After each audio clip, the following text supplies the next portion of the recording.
I want to thank everybody for tuning in.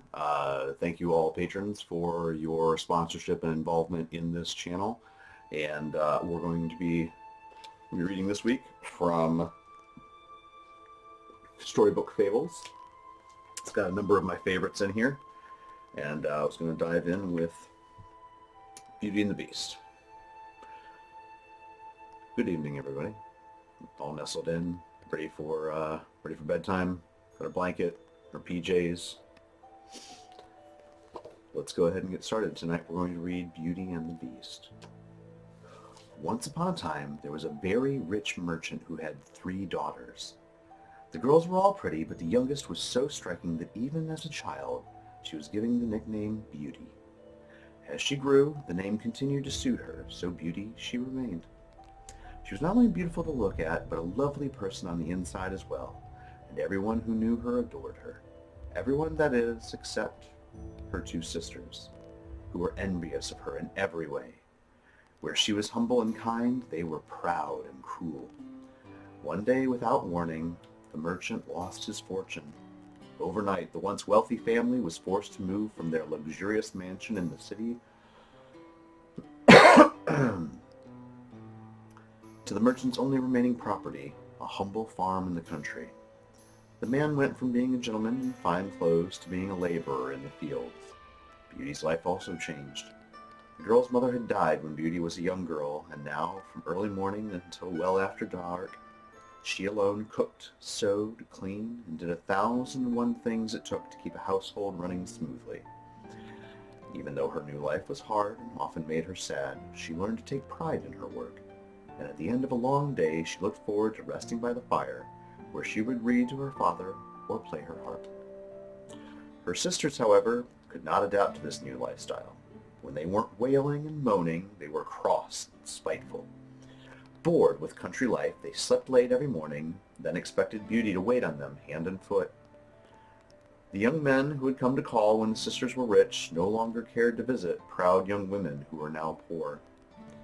Sometime after the families moved to the country, good news arrived. A trading ship that the merchant had invested in, and that was thought to have been lost at sea, had at last returned to port. Anticipating that he would make a profit on the goods the vessel carried, the merchant prepared to make the journey back to town. When his older daughters learned that their fortunes might soon be restored, they begged their father to bring back sacks of gifts of splendid gowns, expensive shoes, and fine jewelry. Beauty, however, asked for nothing except his safe return. "Are you sure you don't want anything, Beauty?" her father asked. Aware that her sisters were growing angry with her for not being as selfish as they were, she answered, "Actually, a rose would be nice. We can't seem to grow them here, and I miss the ones we had in our old garden." With hugs and kisses and high hopes, the merchant departed. But upon arriving at his destination, he soon learned the sad truth. The vessel had been caught in a storm, and in order to save the ship and crew, much of the cargo had been thrown overboard. Now, between the cost of repairs to the ship and the sailors' wages, the merchant was even poorer than before. Downhearted, he packed up and headed for home. On the journey that night, things for the merchant got even worse. He was caught in a blinding snowstorm in a forest 30 miles from home. As the wind howled, he could barely make out the shapes of hungry wolves as they followed him through the woods, waiting for his stumbling horse to slip and fall. Then, miraculously, he caught sight of a light through the trees. Soon he could see that it was not just a single light, but an entire mansion, with windows aglow from top to bottom. As he passed through the front gate, the merchant realized that even though it was snowing heavily in the forest, not a single flake fell within the grounds of this estate. And what grounds they were! Manicured gardens filled with flowers and trees decorated the landscape. The merchant found a stable, doors wide open, with a warm, dry stall and plenty of fresh hay and water. His starving horse began to eat. The merchant continued on to the palace, where he hoped to get permission to stay the night. He knocked at the front door and rang the bell, but no one came. To his surprise, the door was unlocked, so he let himself in. He called out, only to hear the echo fade unanswered. To his left was a lovely room with comfortable chairs, pulled up to a welcoming fire. He removed his wet cloak, and warmed himself by the fireside. There he waited, expecting sooner or later to be discovered by a servant, but no one came. Exhausted, he dozed off and on in the warm glow. The mantel clock chimed, reminding him of the lateness of the hour and of how long he had been sitting undisturbed. Now, quite sure no one was home, he opened the door to an adjoining room where, to his astonishment, he found a candlelit table covered with every sort of wonderful food, but at which only one place had been set. Overcome with hunger, the merchant sat at the table and ate. Still, no one appeared. Surely, he thought, there must be a wonderful fairy who lives here, who is kindly providing everything I need. When he finished eating, he found a turned-down bed and a cheerful fire blazing in a nearby room. "You are most kind, good fairy," he said aloud. He removed his tattered and weather-stained garments, climbed into the bed, and was soon fast asleep. He was amazed the next morning to see that the old clothes he had left on his chair had been replaced by a new handsomely tailored suit. "Thank you, good fairy," he said as he dressed. In the room where he had dined the previous evening, he now found a sumptuous breakfast awaiting him.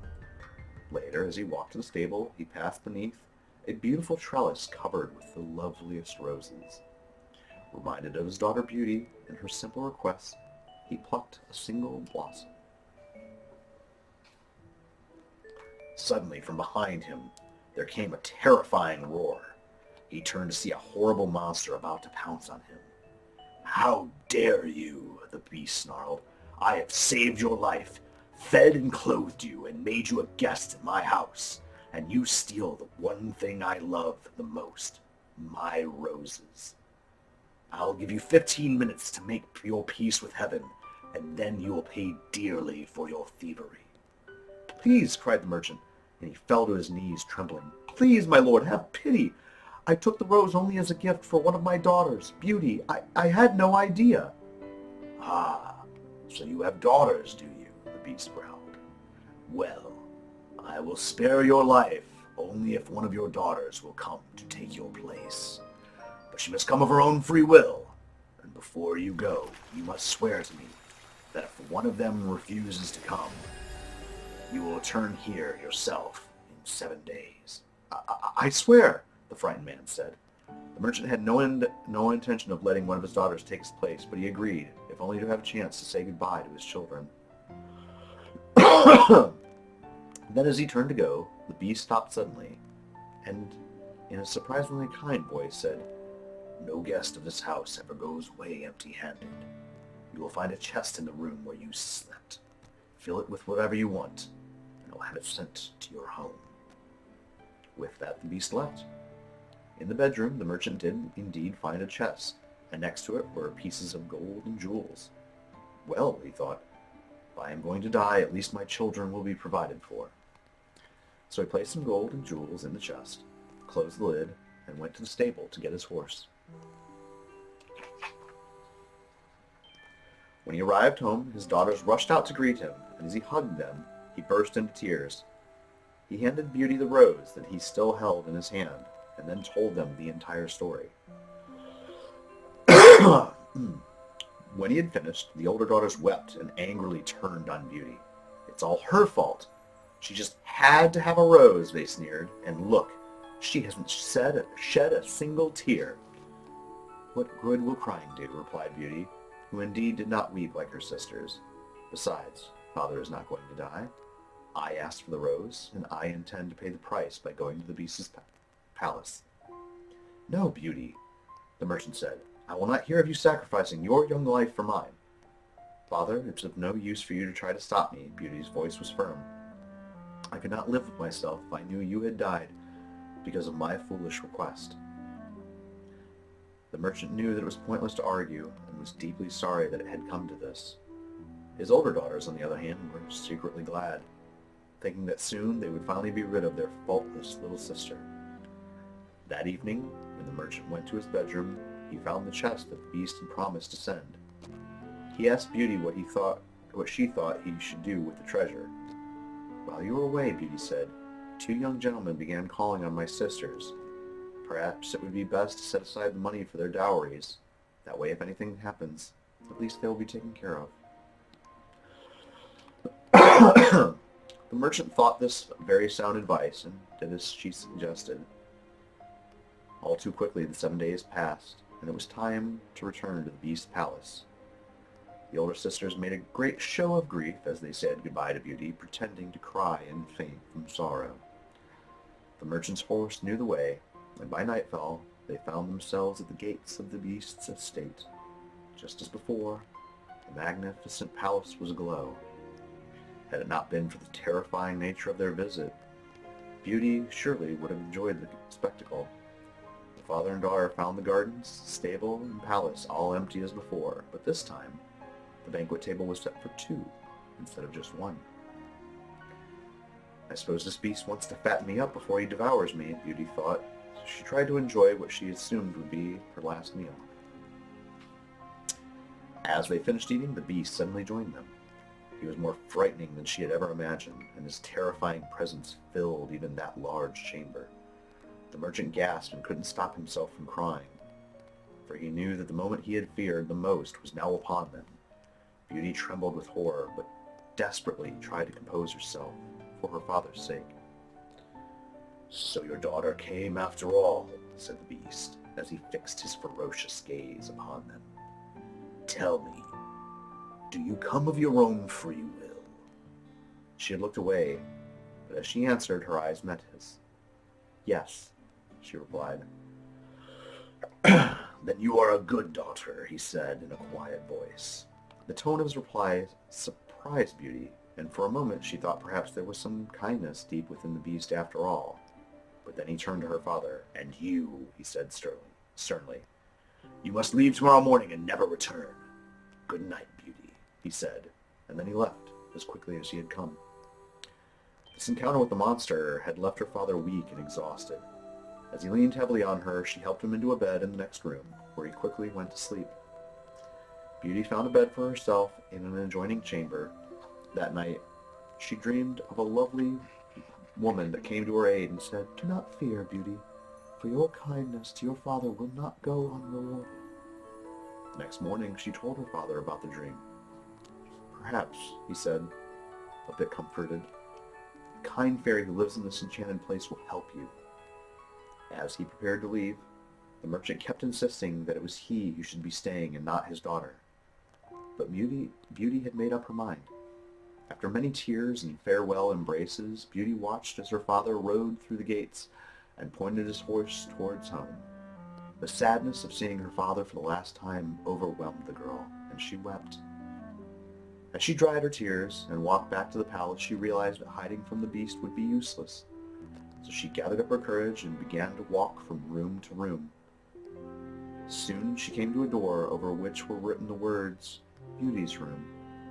Upon entering, she was amazed to find that all of the beautiful rooms in the palace, this was her favorite.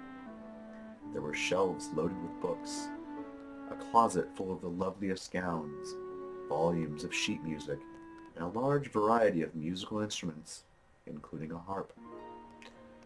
"If the beast is intending to kill me," thought Beauty, "it seems strange that he would go to all this trouble to make my life so pleasant."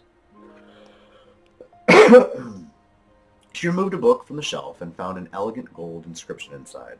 "Beauty, everything within this house is at your command. Ask for anything you wish." "Ah," Beauty sighed. "As beautiful as all of this is, my only wish is to see my poor father once again." As she spoke, the reflection in a nearby mirror grew foggy.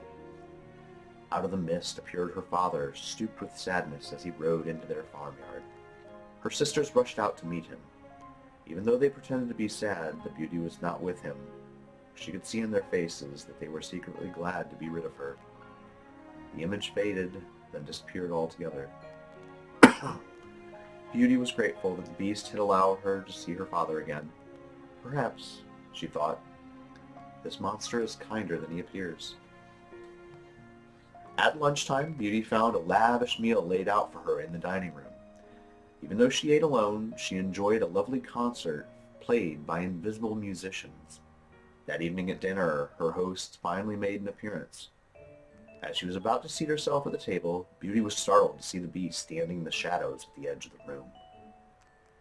"May I watch you eat your dinner, Beauty?" the beast asked softly. Beauty thought that she had prepared herself for anything that might happen, but when she saw the monster next... But this strange request surprised her. Despite herself, she trembled as she answered, "You are the master here." "You are wrong, Beauty," the beast said, his eyes never leaving her as he spoke. "For you are mistress in this house, and if my presence annoys you, I will go. But tell me," he continued, "do you think that I am very ugly?" She paused, fearing that her answer might anger the monster, then finally said, "Yes, I'm afraid I do. But I say that only because I think you want the truth. I also think you have been very generous." "I hope that someday you will find me less ugly," said the beast. "But I also hope that you will never lie to me. And the last thing I want is for you to be unhappy. So please remember that this household and everything in it is yours to command." "Thank you," said Beauty. "You are indeed very kind, and when I think of that, you are not so frightening." "I may have a kind heart," said the beast sadly, "but I am still a monster." "There are many people who are cruel, but hide their monstrosity beneath the human form," said Beauty. "I prefer the company of someone who may appear on the outside to be a monster, but is truly gentle and good within." This touched the beast deeply. "I wish I could tell you how much what you have said means to me. As it is, I can only ask you this. Beauty, will you be my wife?" Beauty was taken aback, and couldn't help but show her surprise at this question. She looked away, trying to avoid the monster's intense gaze. "No, beast," she said at last. I'm sorry, but I can't." The beast heaved a deep, sad sigh that drifted through the room and echoed down the hallways. "Good night, Beauty," he said as he turned and followed the echo of his own sigh into the darkness. Alone in the room, Beauty couldn't help but wonder at the strangeness of her new life and marvel at how truly sorry she felt for the most unhappy beast. Over the next several months, Beauty grew accustomed to her new home. She filled her days with activities and began to look forward to her evenings with the beast. For every night at 9 o'clock, the beast would join her in the dining room for dinner. Throughout the day, she would see or read something and think, "I must remember to tell the beast about that." Many evenings she would bring a book, and after the meal was cleared away by invisible hands, she would read to him. Or perhaps she would bring her harp and play a new piece she had learned. Every night she hoped whatever her new pastime she offered would divert him from asking the same awful question. But every night, if she read the most wonderful story or played the loveliest music, she would still feel his gaze upon her, and see in his sad eyes how his deep soul ached. Then, as the story ended, with the last note faded, the dreaded question would come again. "Beauty, will you be my wife?" And every night she replied with the equally dreaded answer, "No, beast, I can't." Then one night, just as he was about to ask, Beauty spoke first. "Beast, please. I know what you are about to ask, and every night it breaks my heart to give you the same answer. You are my dearest friend, and I hate to hurt you. I care for you so deeply, Beast, but as a friend." Beast. Beauty turned her face away, trying to hide her tears. "Beauty, I've made you unhappy," the Beast said sadly. "I fear only one thing in this life, that you will go away and never return. Because if you do, I will die. I will never ask you that question again if you promise that you will live here forever." "I will make that promise," Beauty answered. "But first I must ask a favor." Ever since noticing how frail her father looked when she last saw him, she had been worried about his health. "Please let me see my father once more." "You can see him tomorrow," the beast replied. "But if you do not return, I will die." "I promise to be gone for only 1 week, and then when I return, I will stay with you always," Beauty said. "Take this ring. the beast said as he gave it to her. You need only turn it around your finger 3 times before you go to sleep tonight. Tomorrow morning you will awaken in your father's house. In the same way, you can return here any time you choose. But remember, if you stay away longer than 7 days, you will return to find me no more. Goodbye, Beauty, said the beast. But as he started to go, he paused to look at her one last time. It was only a moment, but just enough for Beauty to catch a glimpse of a tear glistening in the monster's eye, and then he was gone. That night, Beauty followed the beast's instructions, and the next morning she awoke in her father's house. The old man laughed and cried with joy as he hugged his beloved Beauty. Word was sent to her sisters, and soon they arrived with their new husbands. As it turned out, using the dowries that their father had provided, the sisters had managed to find mates who were equal to them in every unpleasant way, equally proud in character and cruel in nature. At first, the sisters pretended to be thrilled to have Beauty back again, but when they saw how elegantly she was dressed and learned how happy she was in her palatial home, they were overcome with envy and soon went back to their old spiteful ways, treating Beauty more like a servant than their sister.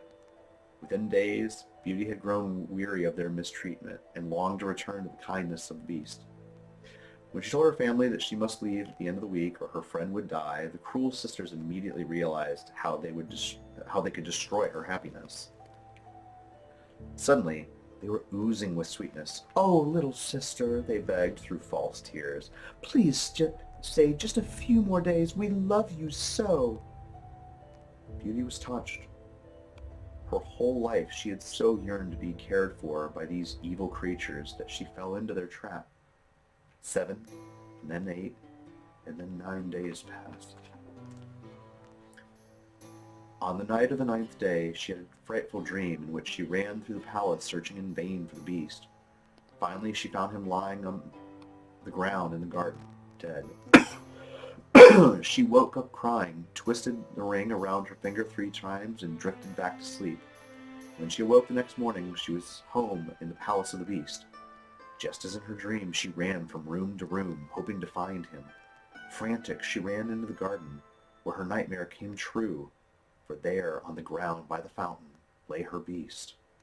"Beast!" she cried, and ran to him, but he didn't move. She shook him, trying to revive him, but still he didn't respond. In utter despair, she fell onto him and wept. "Oh, beast," she cried, "please don't die. Not now that I finally know how much you mean to me. Not now that I know that I love you. Please open your eyes and ask me that question again so I can tell you how much I want to be your wife." Suddenly a violent shudder ran through the beast, and he breathed a long, deep sigh. Fearing this was the end, Beauty jumped back. The air was filled with a rushing sound, and as she turned to look, the entire palace glowed with a brilliant light, and fireworks lit up the sky. When she turned back, she found a handsome prince lying in the monster's place. His eyes opened, and he sat up. "Beauty," he said, "your love has saved me. Many years ago, an evil witch turned me into a beast and said that the only way the curse could be broken was if a beautiful woman told me she loved me and would consent to be my wife." Overjoyed, Beauty gave the prince her hand and helped him to his feet. Together they entered the light-filled palace. To Beauty's surprise, her family was gathered there. The lovely woman who had appeared to Beauty in her dream was indeed a fairy, and it was she who had worked to help undo the witch's evil spell. "Beauty," the fairy said, taking her hand, "you will be rewarded, not only for your steadfast love and devotion to your father, but also for learning to overcome your fear of a beast to find the true, kind heart that beat within. You shall remain in this palace and take your rightful place beside your prince. As for you, ladies," the fairy said, turning to the sisters, "your pride and cruelty have earned you quite another reward. You will stand at the palace doors as stone statues, and will silently watch your sister's happiness until you realize the pain you have caused and admit your mistakes.